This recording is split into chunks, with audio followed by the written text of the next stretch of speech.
Vous voyez ces visages, ces voix. I'm not AI, I'm a real human. No, we are not made with prompts. No, we're not made with prompts, we're all genuine. Yeah, we're real people. Tout paraît réel, et pourtant, tout est faux. Ils ont été générés par VO3, la nouvelle IA de Google capable de créer des vidéos plus vraies que nature. On peut tout envisager, vraiment tout, comme usurper Radio-Canada par exemple, qui est un des médias les plus importants du pays. Je suis chef d'antenne à Radio-Canada et j'ai été victime d'hypertrucage. Ça, c'est moi qui présente le téléjournal Est du Québec il y a quelques jours. Bonjour tout le monde, bienvenue au téléjournal. Et ça, c'est moi, ou en tout cas, on pourrait le croire, qui semble présenter le téléjournal. Un nouveau projet gouvernemental est au cœur des discussions dans les médias. Sauf que dans cette deuxième version, il n'y a rien de vrai, tout est faux. Vous voyez, dans le cas présent, il est fort à parier qu'un simple prompt, bien travaillé, a suffi pour obtenir ce résultat. Évidemment, on peut tout imaginer. Des reproductions de discours pour manipuler l'opinion ou de fausses manifestations pour exacerber les tensions. Dans notre enquête, on a découvert qu'on pouvait maintenant modifier une émission en direct. Oui, je dis bien en direct. C'est ce qu'on appelle un événement promptable. Imaginez que vous êtes en train de regarder votre journal télévisé préféré. Tout se passe bien, comme d'habitude, et là, au beau milieu de l'émission, apparaît un manifestant qui fait intrusion sur le plateau pour créer un message de haine. C'est impensable, mais ça sera très bientôt une réalité. Mais il n'y a pas que ça. On peut aussi faire appel à ce qu'on appelle l'inondation polymorphe. Alors, derrière ce terme un petit peu technique se cache une autre technique, mais tout aussi efficace, qui permet de décliner une vidéo en des centaines de variantes. Un coup, on va changer le ciel. Une autre fois, on va rajouter de la foule ou mettre un slogan en plein milieu. L'objectif est de noyer les vérificateurs sous des versions légèrement différentes. Imaginez que même si on arrive à démentir une vidéo truquée, ça ne sert plus à grand chose, puisqu'il faudrait le faire pour toutes les autres.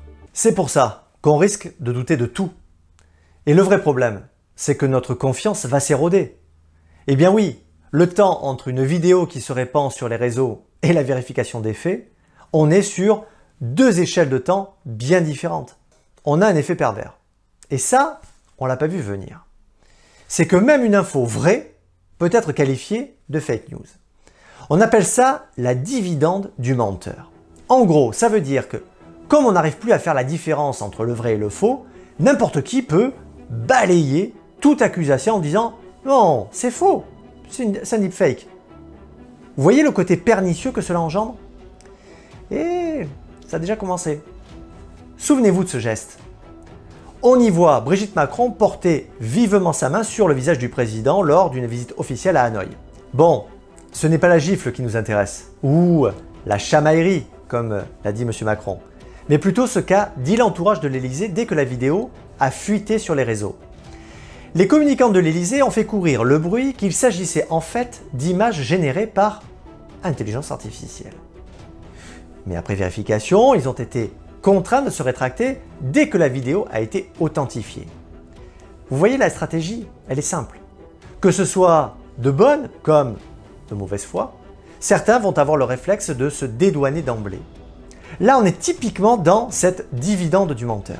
Plus une société apprend à être sceptique, plus il devient facile pour un menteur de remettre en question des faits pourtant irréfutables. Mais là, jusqu'à présent, on a juste parlé de Google. Mais que va-t-il se passer quand d'autres plateformes proposeront la même qualité? Ah oui, car je ne vous ai pas dit, VO3, pour l'instant, est en tête de file, mais il y a pas mal de concurrents qui sont en embuscade.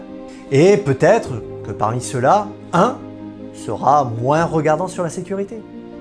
C'est pour ça que ça va devenir impossible de tout réguler. Mais cette situation soulève un point peu abordé. En donnant la possibilité aux plateformes de dire « Attention, ceci est vrai » ou « Ceci est faux », est-ce qu'on ne déplace pas le pouvoir de vérité vers des entreprises privées? Quand la vérité devient incertaine, c'est le pouvoir qui décide de ce qui est réel. Quand le doute s'installe, il devient une arme entre les mains de ceux qui veulent écrire leur propre histoire. Alors, préserver la vérité, ce n'est pas seulement protéger nos institutions, c'est protéger ce fil invisible qui nous relie les uns aux autres.